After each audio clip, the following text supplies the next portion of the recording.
जब इतना बड़ा काम किया, संविधान का निर्माण कर दिया, संविधान की रचना करी, संविधान के शिल्पकार थे, उनको भी आपने हराना के काम किया। फिर यहाँ पॉलिटिकल स्कोर आप खड़ा करने की बात कर रहे हैं। मैं कहता हूं संविधान की प्रस्तावना में राजनीतिक, सामाजिक, आर्थिक न्याय की बात कही गई है। हम आज महिलाओं को न्याय दे रहे हैं।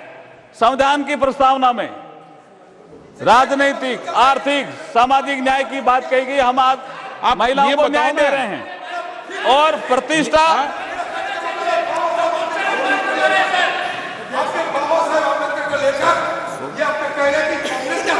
हाँ, क्यों गुजरात करते सदन के अंदर सदन का गुमराह करना चाहते हैं आप? एक सेकंड, ये फैक्चुअली करेक्ट है।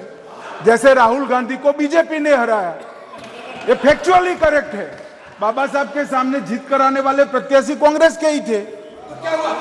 तो कुछ नहीं हुआ, कुछ नहीं हुआ, इसमें क्या है? कुछ नहीं हुआ तो काहे को इतना आप चिंता कर रहे हो?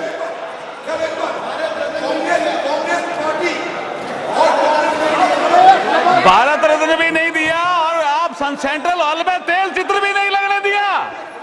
अरे सेंट्रल हॉल में अध्यक्ष जी तेल चित्र भी नहीं लगने दिया। मेरे पास रिकॉर्ड है। कांग्रेस पार्टी ने कहा कि बाबा साहब भीमराव अंबेडकर जी का तेल चित्र लगने के लिए सेंट्रल हॉल में जगह नहीं है। ऐसा इन्होंने काम किया।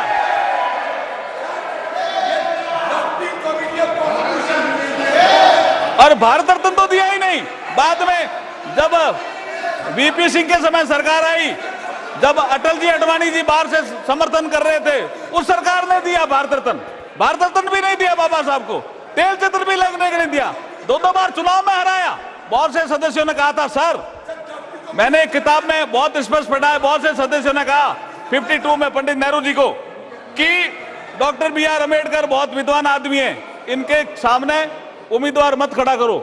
तो नेहरू जी ने कहा कि ये हमारा विरोधी है, ये दो ही पार्टियों की आलोचना करता है, बी.आर. अम्बेडकर, एक कांग्रेस की, एक कम्युनिस्ट पार्टी की, इसलिए हम तो इसको हराएंगे चुनाव लड़ करके। और ये तो फैक्ट है, इट्स द हिस्टोरिकल फैक्ट। इसमें क्या है? इसमें क्या नई चीज है? इसमें कोई नई चीज नहीं है जी।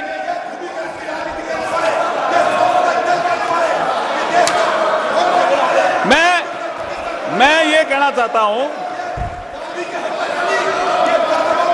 ये मैं करेक्ट बोल रहा हूं, एकदम करेक्ट बोल रहा हूं सर, मैं एकदम करेक्ट बोल रहा हूं।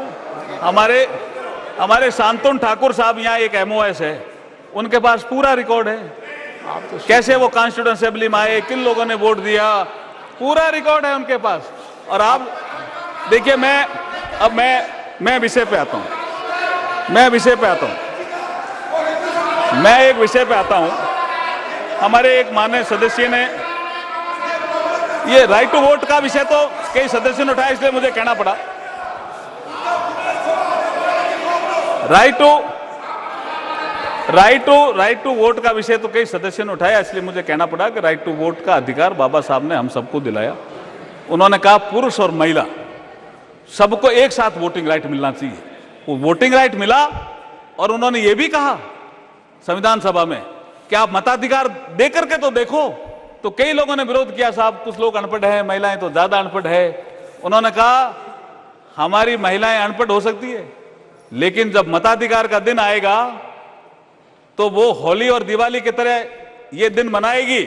आज जब मैं जाकर के देखता हूं पंचायत राज का चुनाव, आज मैं जाकर के देखता हूं नगर पालिका का चुनाव, आज मैं जाकर के देखता हूं विधानसभा का चुनाव, आज मैं जब जाकर के देखता हूं लोकसभा का चुनाव, महिलाएं जब सज धज करके आती है, और आपने भी कोटा में देखा होगा, वो सेलिब्रेट करती है साहब और बी.आर. अम्बेडकर को याद करती है।